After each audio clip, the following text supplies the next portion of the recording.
Welcome to the Well Workplaces podcast, where we have authentic conversations with health and wellbeing leaders that are on a mission to inspire healthy change in the workplace. I'm your host, Tom Bosner, and today's episode is proudly brought to you by Pinnacle Health Group, Australia's leading corporate wellbeing provider, who are on a mission to deliver 5 million health experiences globally.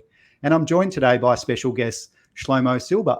A little bit about Shlomo before we get into it. Shlomo is the co-founder and CEO of Bond Collective. He's an entrepreneur at heart, obviously, and his vast experience in the real estate and development sector led him to found the company Bond Collective in 2012. And with over 14 co-working and event locations across the US, Bond Collective has made its mark on the industry by focusing on hospitality and design, but also focusing on thoughtfully curated boutique work environments that provide unmatched experience. And whilst Shlomo is the visionary behind Bond, he's still very much involved in the Bond community and can often be found catching up with the members. And he currently lives in New Jersey with his wife and 4 sons, so he's a busy guy. And when he's not working and spending time with family, he's often found on the jiu-jitsu mats or in the CrossFit gym. Shlomo, welcome. Hey, thanks for having me. Thanks for joining me at a weird hour. It's sort of close to 9 o'clock on your end, so really appreciate your time and really excited to talk to you about co-working. But probably more importantly, I'm really interested in learning a lot about you and your journey with your business, because you've obviously been through some exciting times and probably more recently through the pandemic, some challenging times as well. So it'd be really cool to, I guess, unpack that and discuss a little bit further. But maybe before we get into talking about the Bond Collective and yourself, I'm really interested in your perspective on what makes like an amazing co-working space in your view, given this is your bread and butter. Sure. So, it's really funny. We take like this really interesting approach, which was actually like the whole way that, our business came to be, right? Because we were essentially came into the shared workspace business because we were looking for office space ourselves. And the concept always is we want to create spaces that we want to hang out in. And so, it doesn't mean that all co-working space is the same. So like certain spaces in Brooklyn and, that's really focused on film and media in that area will have like a much more different type of look, vibe, and feel, everything down to like what's on tap there, to our spaces in the city or a space in another city that has, a meditation room or a podcast booth or something along those lines. So what's interesting is we know we did our job right is when we go to see a space right when we finished it and we're like, oh, we want to live here. And that's what we know when we're done in that area and we're ready to open up. Yeah, I love that. It's you've done like it's 14 now, isn't it, across the states? Would it be fair to say that each one and each location has it? You mentioned it has its own vibe. There's probably a fair bit of work goes into what kind of space that area really deserves or wants. Tell us a little bit about that. Sure. I mean, so we do all our design in-house, and we're super passionate about it. My background, as well as my co-founder's background, is in construction and real estate. So, and the way we got into it is, we love building things, we love creating things. We kind of wanted to do it for ourselves, and we needed office space, and so we just kind of like hit the trifecta of what we want to do with our spaces. And we, built this design team of like these really, really passionate designers, and they, come into a space and we try to figure out, what we've gotten good at these days. And what's really exciting to us is finding like whether it's a historic core building or something that has like really, really good bones, and bringing that back to life and then making it like an awesome space to get work done in, to, bring clients into, or to even just like hang out and socialize in. And that's really something that we've been like super passionate about and we totally geek out over. So, when we're, I'm walking by a building and we see it, and, if it's just like this kind of boring Class A office building, I don't really care that much. But like, you show me a building that's from like, built in the, the 1800s, late 1800s, and used to be an old, like our building in in LA that we actually opened up. It was an old Desmond department store building. So like really, really cool, like old, like columns that had tons of work that needs to be restored on them. And just kind of bringing that building back to life was like a really, really fun, interesting project for us to do. Yeah, that's awesome. And I think as well, like there's nothing worse when you do go into an office and it does feel boring. It's like fluoro lights, you're in a crappy desk, and there's just not that vibrancy around, or that feeling like, because there is a certain feeling when you go into a beautiful space. It makes you want to, it energizes you, it gives you Yeah. motivation. And I guess with co-working as well, it's no doubt there's been a bigger focus and a post COVID, I guess, or post pandemic.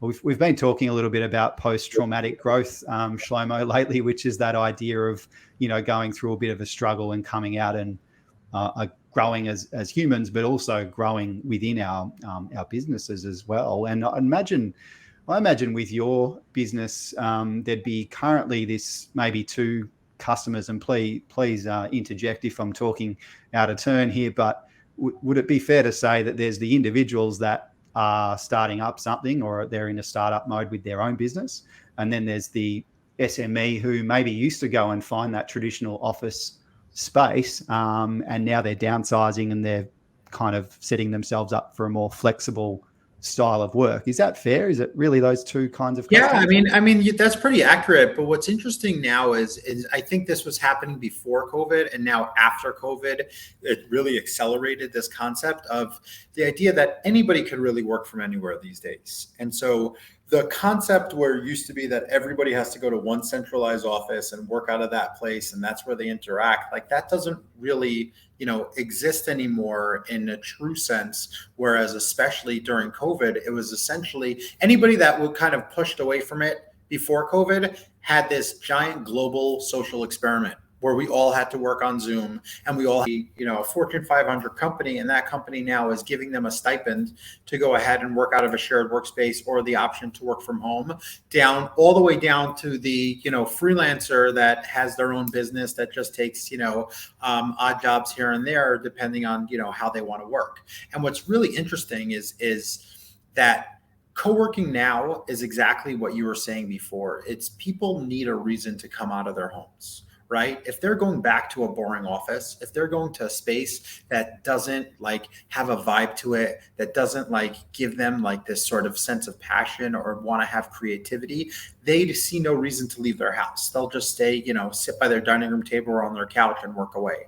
But if they know that they can go to a space and there's other like-minded people there, and there's an energy in the room, and it's really comfortable, and there's a gym down the block, and there's, some good eats from that they could pick up, they're going to want to get out of their house, and they're going to want to go work somewhere. And that's whether they work for themselves, whether they work for a 10-person company, or whether they work for a 5,000-person company, and they could kind of work hybrid sort of, or semi-remote, instead of having to always go into the main office.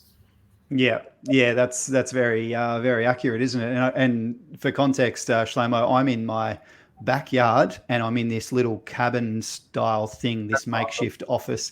It sounds awesome, but I did do it for this podcast I've been doing from here for 2 years, and I am completely sick of being here because I was working from home for so long due to lockdowns here in Melbourne, and so there's nothing better for me than actually changing this environment. And so I literally just do this here, and then I need to get out. You should see me after I do one of these chats on KGAs, and I need to get out into a really nice space. So it's cool to be learning a little bit about that today. Yeah, well, we have podcasting booths for you, so come on down. It's a little bit of a drive. I don't know, but I got you. I'll give you a day pass. Oh, I love it, mate. Yeah, I do need to visit, and still haven't I still haven't traveled overseas yet, but definitely on the cards to get to the States and New York especially. With your business story, Shlomo, it's pretty remarkable growth, really. Like over the 14 locations in, let me look, that's 10 years, isn't it? So 14 in 10 or more. How, tell us about the journey for you and how I know you're physically, you're active with your well-being, jiu-jitsu, CrossFit, those types of things. Tell us about how you've grown this, but also kept your, I'll say, sanity and balance. I'm sure it hasn't been perfect, by the way, with your 4 sons, but Yeah, well, I definitely always like to keep busy. I would say like when I was a kid, I was diagnosed with ADHD. I was the one running around the classroom. So it was funny. I was never really like that sort of book smart kid that just like sat in class. It was way more that I learned with like my hands and interacting and dealing with people. And so like it's really interesting, like the trajectory, because like I knew I wanted to be in like the construction and real estate business because of that, and because I always wanted to be on the move, and I never saw myself sitting at a desk. And then the idea of a shared workspace, which is, we're in business right under 10 years. Next year will be 10 years for us. And I had this construction experience. We had this sort of like, working for a developer and a little bit of real estate experience. And I was looking for an office and kind of stumbled upon the concept of co-working. And it was really one of those like aha moments, right? Where I was like, this is unbelievable. And I could be doing it just as good, if not better than these guys are doing it. And so once we started that, like it always kept me like really busy, just like learning more about the industry, learning more about, when like how to build space and what people like. And honestly, just listening to our members in our spaces, telling us what they want in a space and why they came to us over a different space. And that really kind of shaped what we were as a business. And then as far as myself goes, is like there's these things of like keeping busy, whether it's exercise, health and wellness, meditation, eating clean, like all those things I feel kind of go hand in hand. I know if I'm not doing one of those, then my business, me being a leader in my business, me being a husband, me being a father is gonna be lacking somewhere, and I'm gonna see that, and I see it play out. And so it's funny, like people ask me like, how do you have time to, let's say, do jiu-jitsu or CrossFit or whatever it is? And I'm like, if I don't do these things, like it's like almost like, how do I not have time for these things? Because they really kind of shape how I'm a leader in business, and how we kind of shape the way we deal with, whether it's our employees or all the way down through our members. And so I feel super grateful that I'm able to kind of get that in and squeeze it in somewhere, whether it's, early in the morning, late at night, or sometime in the middle of the day.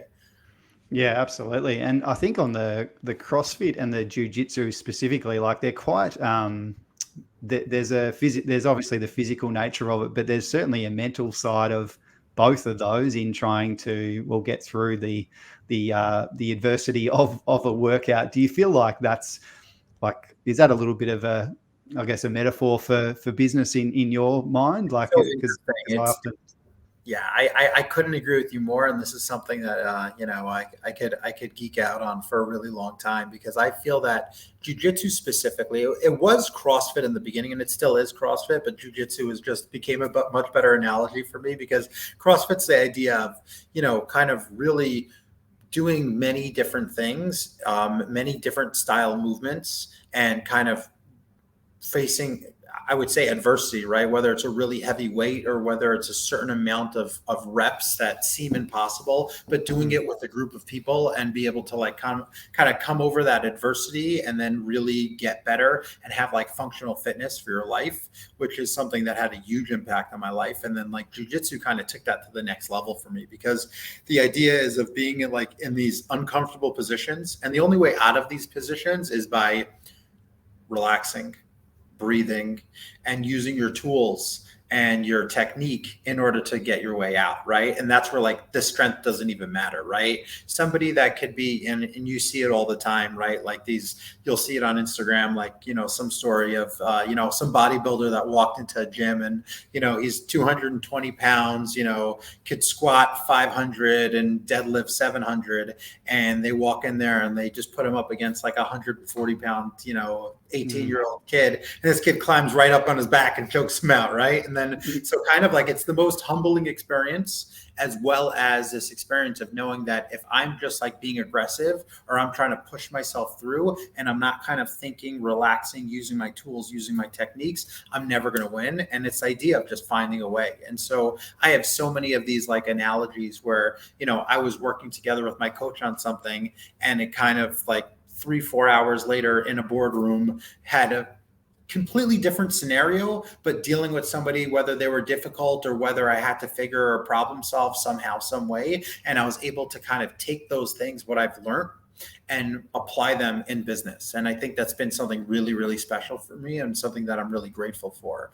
And especially going through something like the COVID pandemic, where, there's something so out of your control and seems so impossible to handle. But, I would say my physical activity, like meditation, jujitsu, CrossFit, those things have really helped me get through it, and have really, really helped me kind of shape myself in business.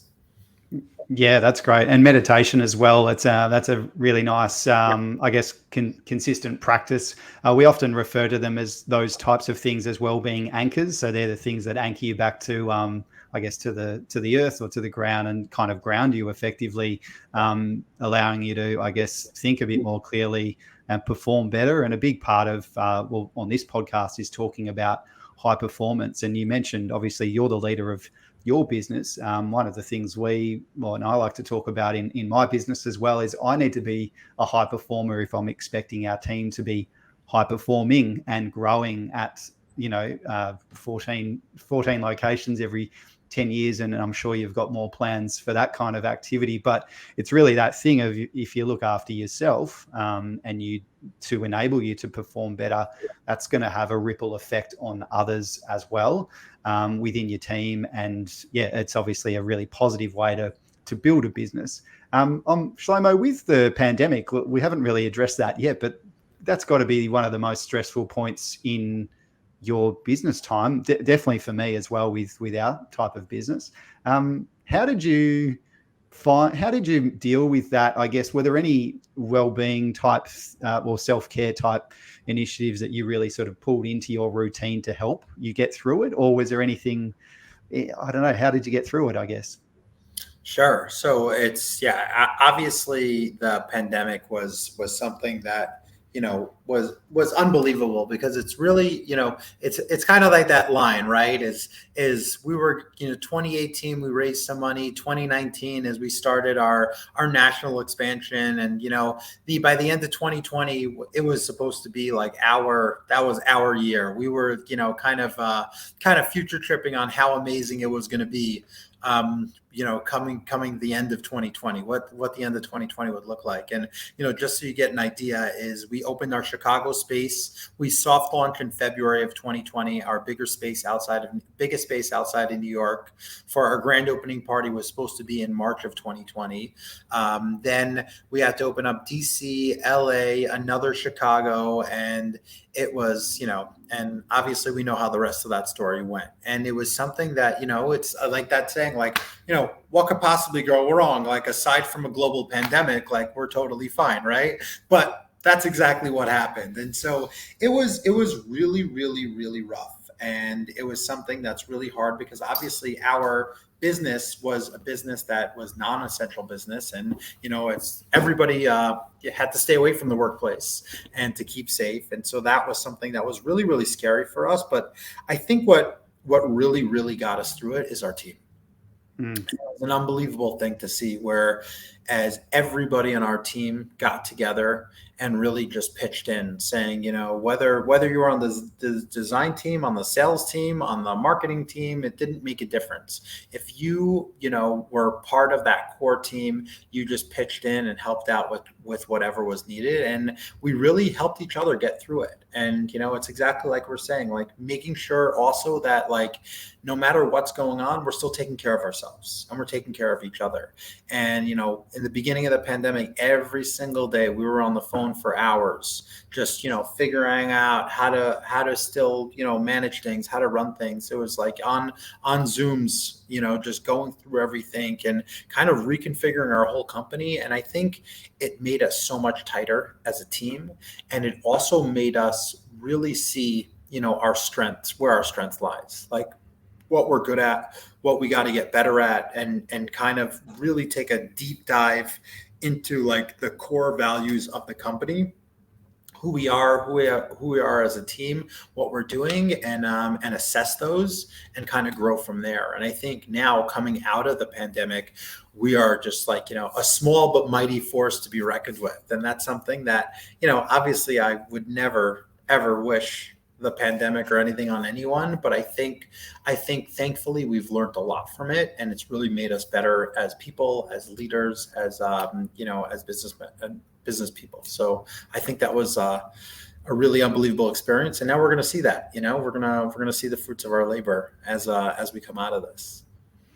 Yeah, I love that. I love hearing that, because it's a question I ask a lot of business leaders, especially as they've gone through it. And it's often that team environment that has really, really helped everyone get through, because it's a community in itself. The business, each business I see is its own community. And the leader's role really is to facilitate that communication and also clarify vision, direction, obviously values as well. And in our business, we've come out much smaller, but more, I guess, quite a high performing small team. And I often use different sporting analogies to kind of get my head around things. But it's often that, that idea of having a lot of team players really makes things work. And sometimes when you're growing across a number of locations as well, sometimes that pause or that stop, whilst we wouldn't wish that to happen ever again, it's kind of a nice way to kind of zoom out and go, what are we really doing, and what are we really about? So yeah, thanks for sharing that. Yeah, absolutely. With co-working spaces, and obviously this, you're probably experiencing this resurgence, if you will, in where you are, and obviously with that changing work environment. With like workplaces now, if you kind of picture your business in say 5 or 10 years time, what do you think work looks like for a lot of people, besides, the obviously working from anywhere? But how does co-working fit into this? Or how do you see that working? Wow, such a great question. I love that question. And I really feel that I've always felt this even before the pandemic. And like I said, especially even more after the pandemic, I think the pandemic just accelerated it. Is I think the idea of, that old office of the past, right, is something that, I just read something recently by Brian Chesky from Airbnb, and he said, if we had to reimagine office in 2022, what would that look like if we had to start from scratch right now? And I think everybody would agree, it's not going to look like some big, old, stodgy office building, right? It's the idea of collaboration. It's the idea of people coming together to a space where it's exactly like you said, where they feel comfortable in that space. They feel that they want to have that, like it has that work energy and that vibe to it.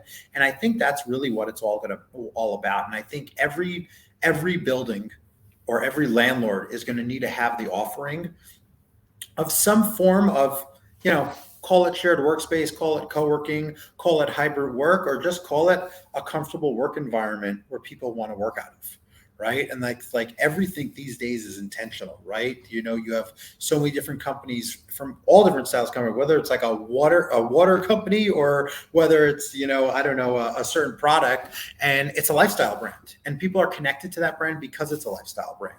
And I think that's the same thing for shared workspaces. You're going to see that landlords, as well as, people are just going to be looking to either have a space where they want to come to, where they can collaborate, where they can be comfortable, and where they want to, meet their clients or get it, whatever it is that they have to get done throughout the day.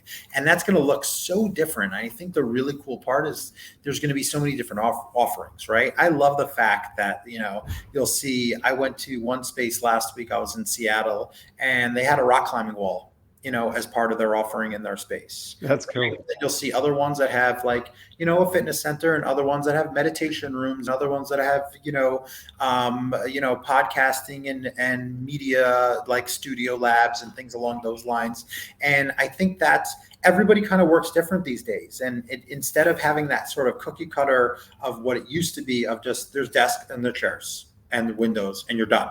And now it's going to be like, oh, I like to work on a couch in collaboration with my 5 or 6 team members. We like to work in one giant team room and have stuff all over on the walls. And the other ones like to work some will still like to work at a desk, And I think having those options that on Monday you could work at a desk, and Tuesday you could work on a couch, and Wednesday you could work outside is something that's going to be a really, really cool offering. And it's going to make work a lot more productive and a lot more fun for people. Yeah, I love it. Are there any things that you get further to that question, I guess, is there anything that you're seeing or getting requests about in relation to well-being specifically within co-working? You mentioned the meditation rooms and gyms and things like that. Is there has that really climbed up the request ladder, if you will? Yeah, I think for me, what's super, super interesting and something that we're looking into and something that I think is going to be important is kind of, that health and wellness aspect, but even taking it to more of a, like a holistic level a little bit, right? Whether that's like a guided sort of meditation class, or whether there's just like health and well-being classes on, how to balance, the work-life balance or things like that. Where, somebody's coming in the afternoon and helping you manage your time for taking care of yourselves as well as being productive. And I think that's going to be very interesting. Like if I was to create a space tomorrow and I could have all my resources and do whatever I want, it would be something similar to that, where there's going to be a lot more collaboration space, a lot more big team room space, and less actual office space. And then as well as a lot of like open sort of health and wellness, whether, it's not even like, I'm in my world, I'm not stuck. Like the gyms of the past, I think are like those big box gyms are kind of like the gyms of the past to me, right? But like having a place where there's like a group fitness class, and then after you could have like a guided meditation, or you could have a guided yoga class, or you could have somebody that's down and talks and deals with, the balance of, the work-life balance and health and wellness. I think that's very, very interesting to me. And that's something that I think we're going to see more of. And that's something that I think people are really looking for. A lot of people during the pandemic had a lot of time to kind of sit down and kind of weigh out, their life and see where they're at. And they know what's important to them. And the things that, kind of like the media type, like things that just like, playing video games and, being stuck on their phone, is everybody knows that they want less of that. And they want more of like good social, human interaction.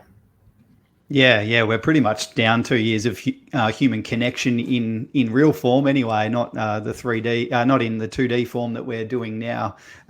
So yeah, that's quite interesting. You're mentioning health and well-being, and I guess a lot of the work around for those, I guess you might call them big box commercial real estate owners as well. I guess the challenge for them is creating amenities that are appealing to those bigger office groups. So how do they do that? And in Australia at the moment, there's a lot of a big push around wellness centres in property groups, and that's something that we do in our business at Pinnacle Health Group. But it's it's quite interesting because we've been doing this in this space for 13 years, and it's changed a lot, because it used to be 9 to 5 employees coming to the office and then seeing us for wellness centre activity, like your studio, like studio services like yoga, meditation, Pilates, etc. But now what we're overlaying within our business and our offering is we're calling it a high performance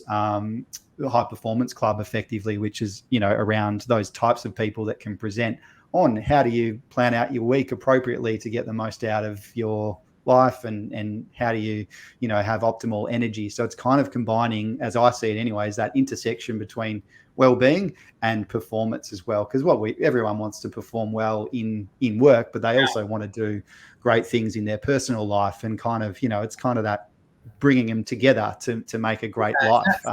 But I think people are starting to really realize that those things go hand in hand, right?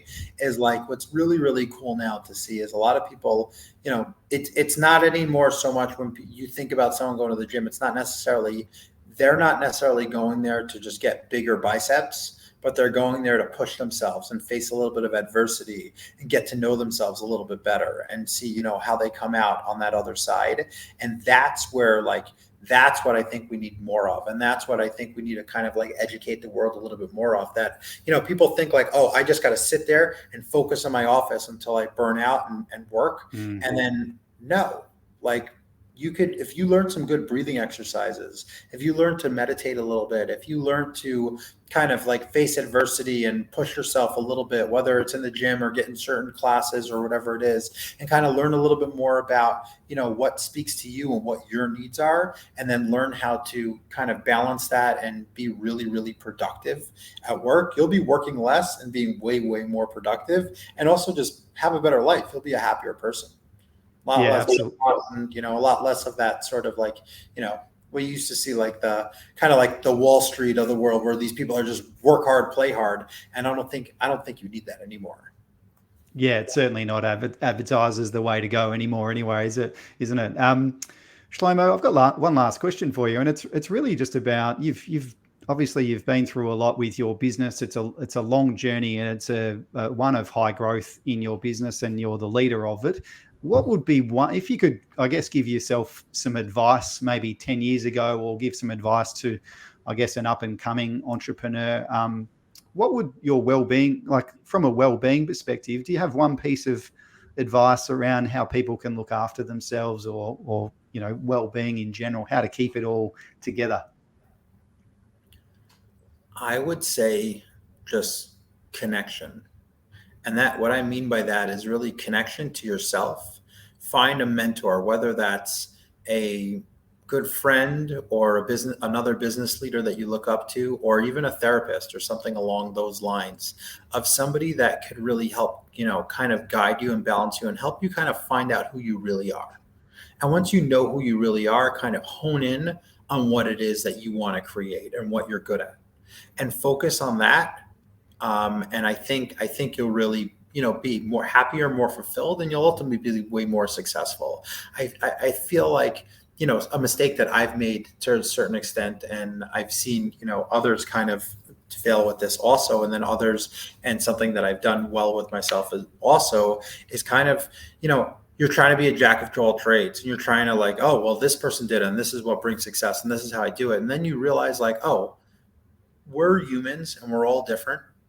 And we all have different skill sets and different things that we do better or worse than one another. And once we've honed in on that and see what really speaks to us and what we're passionate about and what we really want to do, I think it really, really creates for real success. And that's something that I'm super blessed to have kind of found what I love and, how I work now, and kind of have that balance. And I think, it would be helpful for a lot of people to get more connected with that. Yeah, I love that advice, given that a lot of people think success is, they have their picture of success and then they start working without really understanding themselves first. It's just really great advice, Shlomo. Thanks so much for sharing and opening up about your journey today. I've really enjoyed the conversation. And for those that haven't checked out Bond Collective, please have a look. It's an amazing setup and a really beautiful spaces across the US. For co-working. So thanks, Shlomo. Have a great night, and thank you so much for your time. Awesome. Thanks so much. I'm really feel honored to be here. Really appreciate it. Thanks, mate.